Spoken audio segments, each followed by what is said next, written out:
අයිබෝවන් ආදරණීය දුවේ පුතේ අද දවසේ අපි සූදානම් වෙන්නේ 9 ශ්‍රේණියේ දෙවෙනි වාරයට අදාළ විෂය නිර්දේශ ඔයාලත් එක්කලා සාකච්ඡා කරන්න.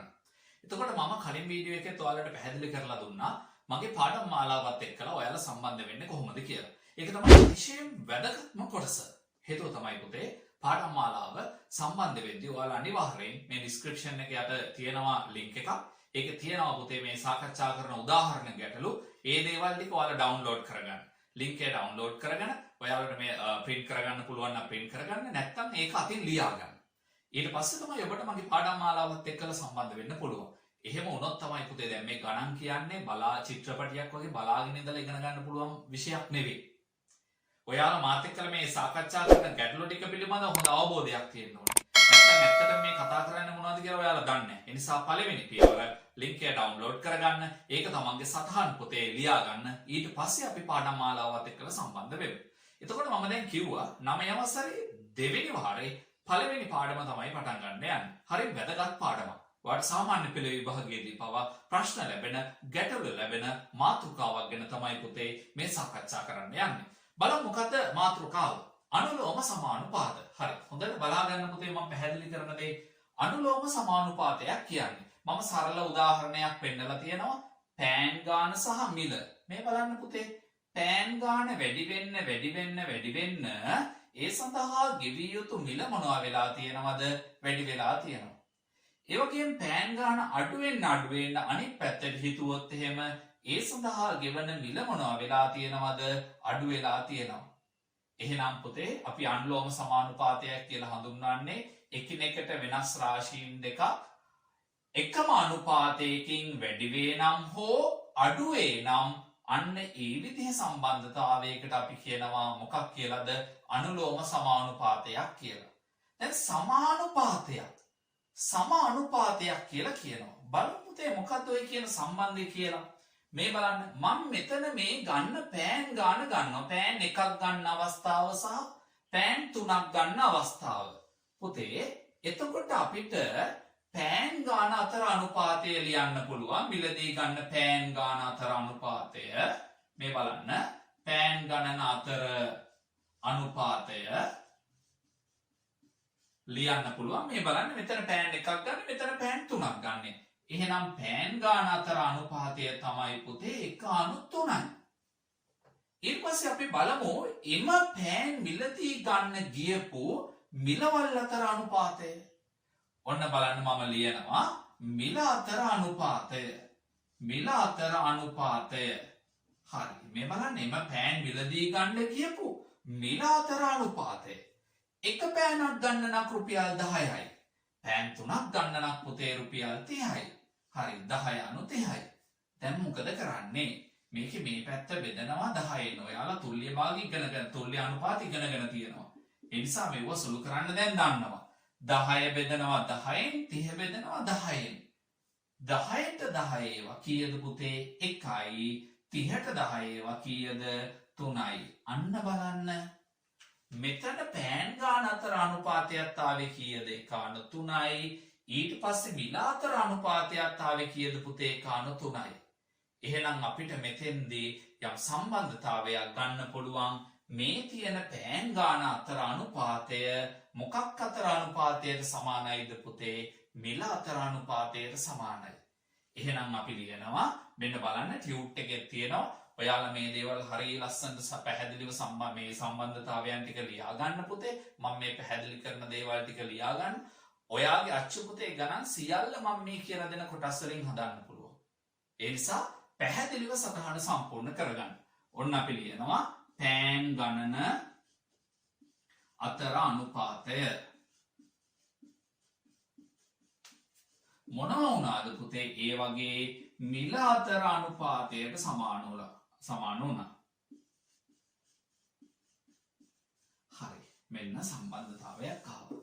දැන් එහෙනම් අපි මෙන්න මේ ගත්ත සම්බන්ධතාවය භාවිතා කරලා ගැටලු විසඳන්න යන්නේ. බලන්න ඔයාලගේ ටියුට් එක දිහා. ඔයාලගේ ටියුට් එකේ පුතේ පළවෙනි උදාහරණය දීලා තියෙනවා. මේ ටික සටහන් කරගන්න වීඩියෝ එක නවත්තලා හරි ඔයාලට මේ දේවල් ටික බලා ගන්න පුළුවන්. එමු බලාගෙන තමන්ට අවශ්‍ය දේවල් ටික පැහැදිලිව සටහන් කරගන්න. හරි.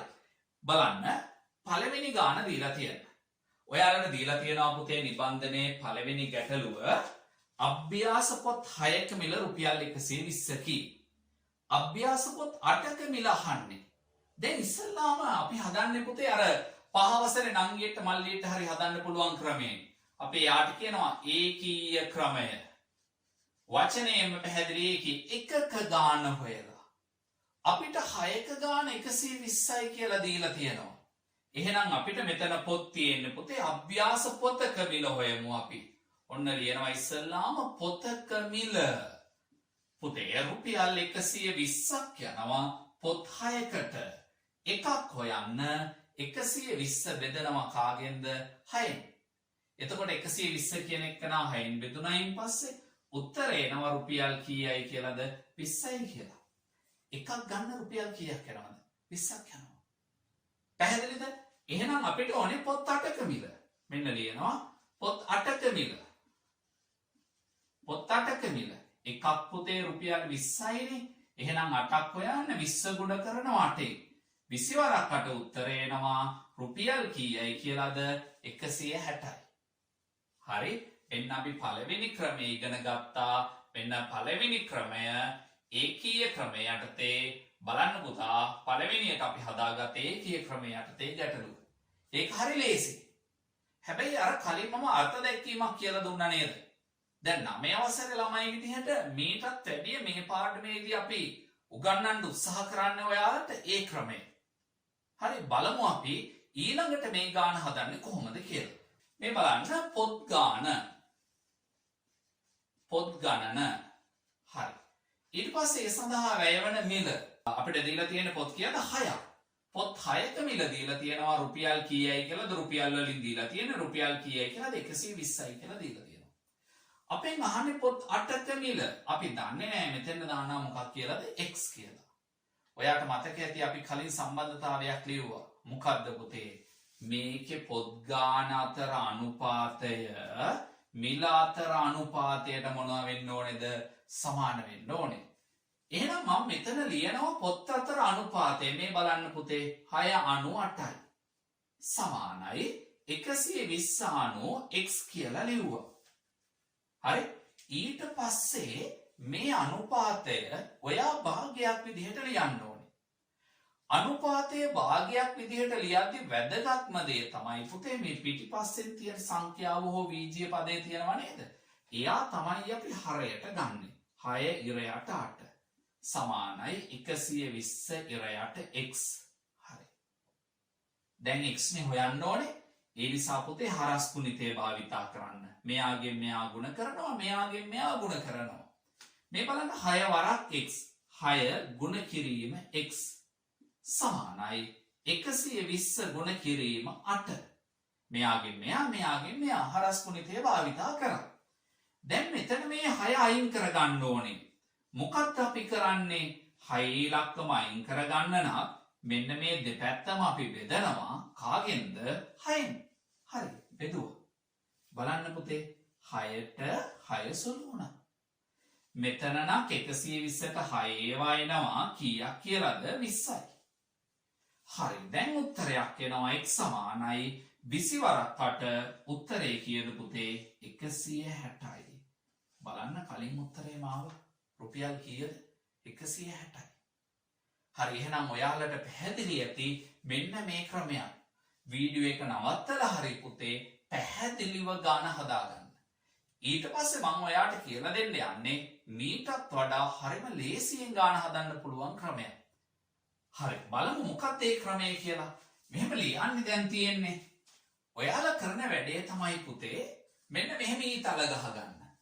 මෙයාගෙන් මෙයාට, මෙයාගෙන් මෙයාට. මේකෙන් මේක ගුණ කරලා එන උත්තරේ මේකෙන් මේක ගුණ කරලා එන උත්තරයට සමානයි. දැන් මේක විස්තර ඇතිව අපිට මේ පැහැදිලි කරන්න අමාරුයි මේ වෙලාවේ පුතේ. අපි වෙලාවත් ඉතුරු කරගන්න එපායි. ඒවා පන්තියේදී, ඉස්කෝලේදී තවත් වැඩිදුර ඉගෙන ගන්න පුළුවන්.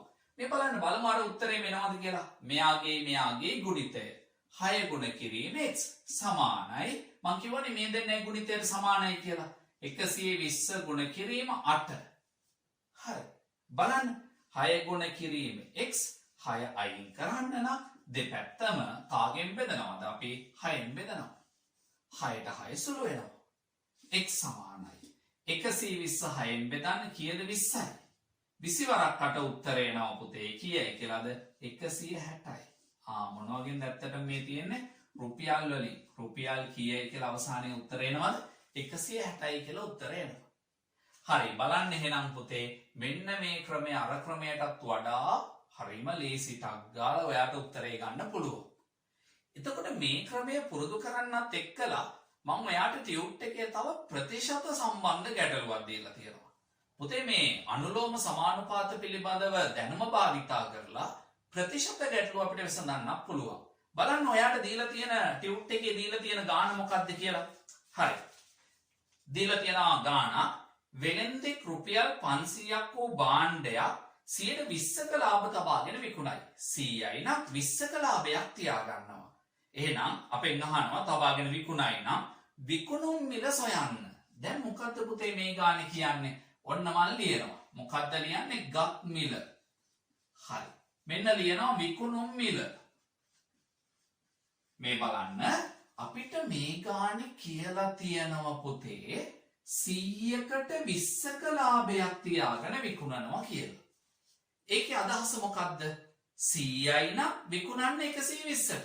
දැන් අලාභයක් වුණොත් එහෙනම් මොකද වෙන්නේ? දැන් හිතන්නකෝ 110ක අලාභයක් වෙනවා කියලා. එහෙනම් 100කට අලාභයක් වෙද්දි විකුණන්න වෙන්නේ රුපියල් කීයද? 90ට. හරි. දැන් එහෙනම් මෙතන කියන්නේ ලාභයන්නේ 120ක ලාභයක්. එහෙනම් 100ක විකුණන්නේ පුතේ රුපියල් කීයටද? 120ට. මේ දෙකම රුපියල් වලින් දැක්වෙන්නේ. අපෙන් අහන්නේ ප්‍රශ්නය 500ට ගත් එක්කනා විකුණන ගාන දන්නේ නැහැ x. හරි. දැන් එහෙනම් අපි මොකද කරන්නේ පුතේ? මම අර කලින් කියලා දුන්න ක්‍රමය භාවිතා කරනවා. 100ට ගත්තා නම් 120යි 500ට ගත්තා නම් දන්නේ නැහැ x. අර කෙටි ක්‍රමයක් කියලා දුන්නා නේද? මේකෙන් මේක අන්න ඒ විදිහට පුතේ ඊතල ගහ ගන්න. ජෙට් යවා ගන්න මෙහෙම. දැන් මේ දෙන්නයි ගුණිතය. 100 ගුණ කිරීම x සමානයි 120 ගුණ කිරීම 500යි. අන්න උත්තරේ. දැන් මොකද කරන්නේ? මෙතන මේ 100 ඉවත් කරගන්න ඕනේ. ඒ නිසා දෙපැත්තම අපි බෙදනවා කාගෙන්ද? 100. මේ බලන්න මේ ආවත් බෙදනවා අපි 100. දැන් මේ 100ට මේ 100 ඉවත් කරන්න. මේ බිංදු දෙකට මේ බිංදු දෙක සුළු කරන්න. x සමානයි 120 ගුණ කිරීම 5යි. 120 5ක් උත්තර එනවා කීයයි කියලාද පුතේ? 600යි. එහෙනම් 500ට ගත්ත භාණ්ඩය විකුණන්න වෙන්නේ රුපියල් කීයටද? 600ට. හරිම පහසුයි. අර ප්‍රතිශත සම්බන්ධව හදපු ගැටලු අපිට මෙන්න මේ අනුලෝම සමානුපාත දැනුම භාවිතා කරලා හදන්න පුළුවන්. එහෙනම් පුතේ මේ සඳහා මම ඔයාගේ ටියුට් එකේ ඉඩ තියලා තියෙනවා. හරිය පැහැදිලිව මේ උදාහරණය සටහන් කරගන්න.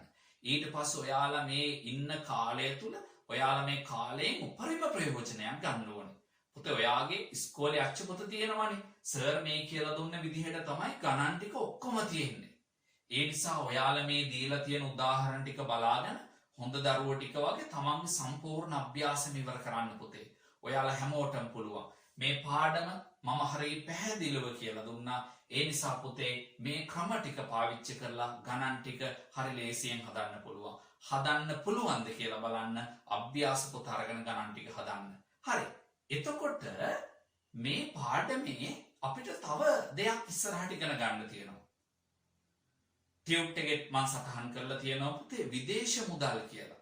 එතකොට දුවේ පුතේ විදේශ මුදල් යටතේ මම ඔයාලට දීලා තියෙනවා පළවෙනි ගාන. ඔයාලගේ ටියුට් එකේ බලන්න පුතේ විදේශ මුදල් යටතේ දීලා තියෙන පළවෙනි ගැටලුව. හරි. බලන්න.